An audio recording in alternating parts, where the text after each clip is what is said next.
중국인이 또 한국을 거들먹거리는 일이 터졌습니다.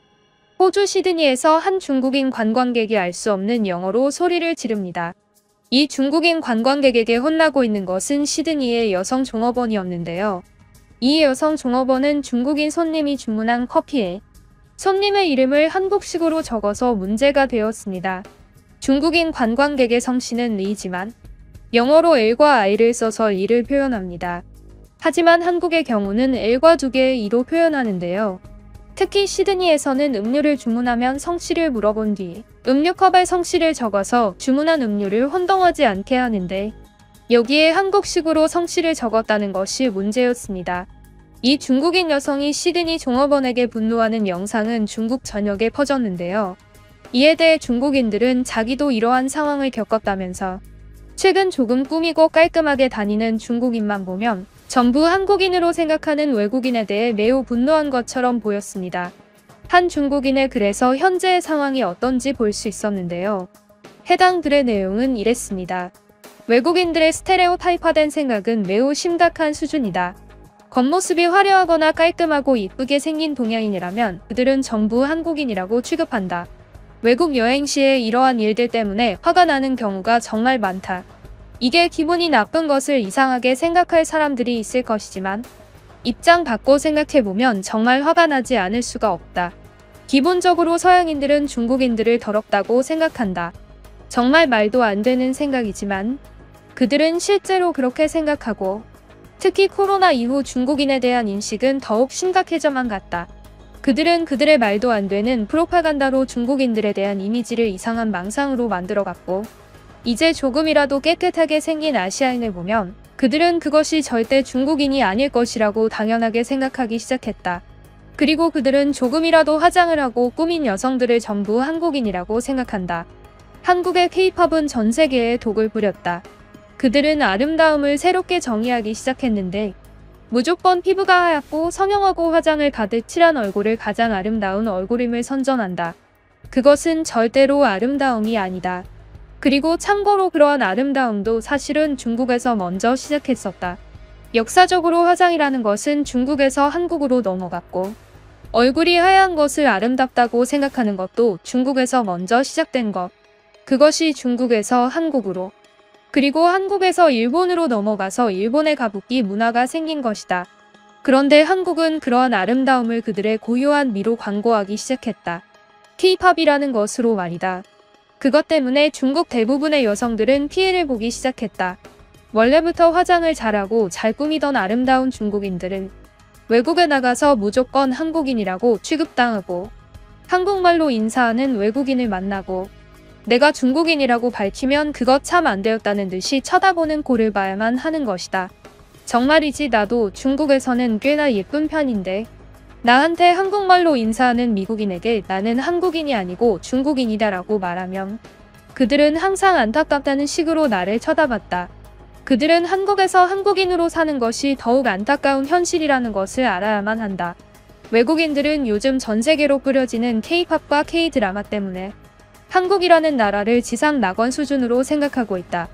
하지만 실제로 한국이라는 나라는 그렇지 않다. 오히려 지상 지옥에 가깝다. 한국 전문가인 중국의 한 교수가 쓴 논문에 의하면 한국의 젊은 층은 스스로 자기들의 국가를 지옥조선, 헬조선이라고 부른다고 한다. 얼마나 살기 힘들면 자기들의 나라를 지옥으로 부르는 것일까? 우리 중국의 많은 젊은이들도 중국에 대해 비판하고 있지만 그 누구도 지옥이라는 말까지 꺼내면서 욕하지는 않는다. 다만 이렇게 된 것에는 중국의 잘못도 있다. 한국은 약 20년 전쯤부터 전 세계로 한국의 문화를 퍼뜨리기 시작했다. 사실 그것은 중국 고유의 문화들이었지만 당시 중국은 그것을 지켜만 보고 있었다는 것. 싸이의 강남 스타일이 그것을 폭발시킨 가장 큰 사건이라고 생각하는데 싸이의 강남 스타일 같은 노래는 당시 중국에 정말 많았던 클럽 음악 스타일이었다. 나는 가수 싸이가 중국의 뮤직비디오들 감성을 보고 배운 것이라고 장담할 수 있다. 이제 우리 중국은 외국인들이 한국의 문화라고 생각하는 것들이 사실은 우리 중국의 것이었다는 사실을 널리 알려야만 할 것이다. 가장 중요한 것은 두 가지가 있다.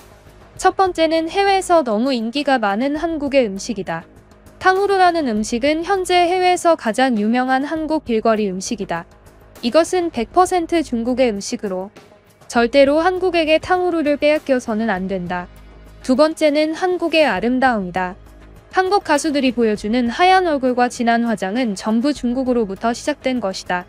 몇천 년 전 중국의 그림만 봐도 그곳의 여인들이 어떤 얼굴을 하고 있는지 볼 수 있다. 세 번째는 한복이다. 한복은 실제로 한국이 중국의 속국이던 시절 중국에서 보고 그대로 따라한 복장이다.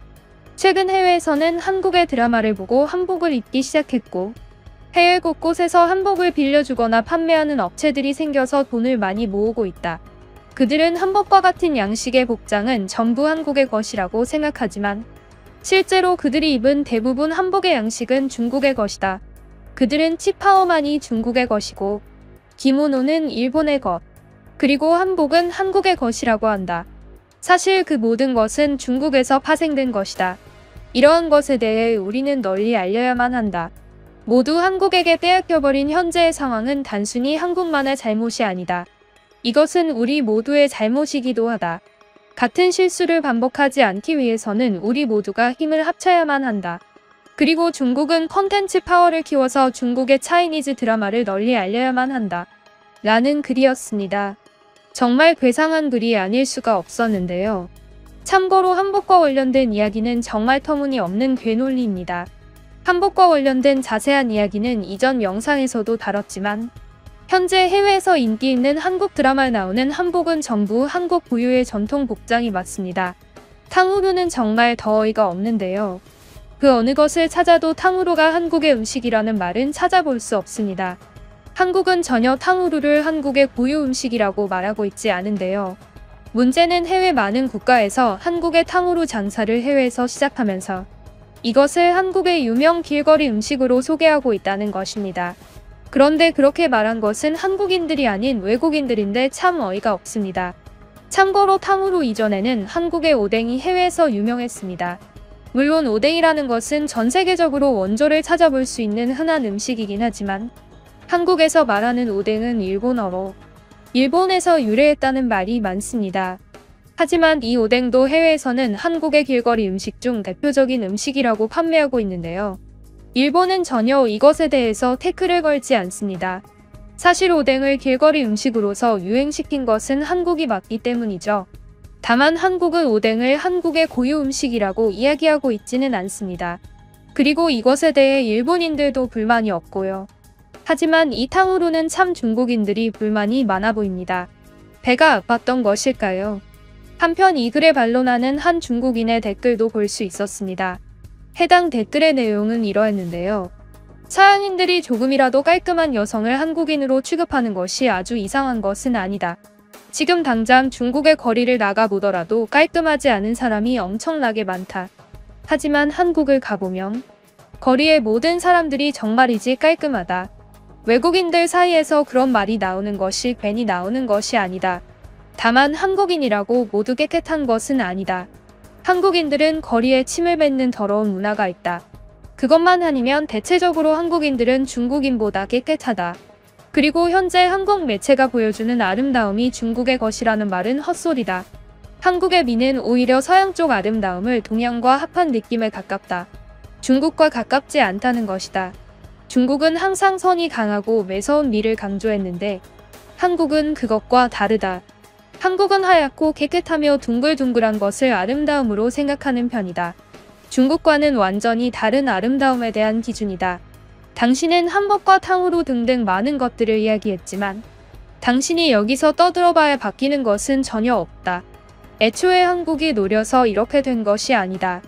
한국은 자기들이 돈을 벌기 위해 열심히 일을 했을 뿐이고 어떻게 하면 사람들이 자기를 좋아해주고 돈을 쓸지 연구하고 노력해서 자기 자신 개개인을 위한 행동들이 결국 이러한 한류라는 결과로 나타나진 것이다. 결국 한국을 좋아하게 된 많은 해외 팬들은 한국이 그렇게 되길 바랬던 것도 아니다. 자연스러운 자본주의 시장에서의 결과일 뿐. 우리가 그러한 한류를 이기기 위해서는 더욱 적극적으로 우리 기업들에게 자유를 줘야만 한다. 우리 중국의 많은 콘텐츠가 죽은 이유는 결국 자유가 부족했기 때문이라고 생각한다.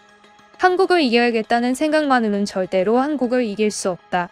결국 통하는 것은 진심이고 그러한 진심을 마음껏 표현하게 해줄 자유로움이 우리 중국에는 필요하다. 라는 글이었습니다. 꽤나 좋은 글이었는데요. 가끔 이런 글을 보면 중국이 깨어난다고 불안해하시는 구독자분들이 많습니다.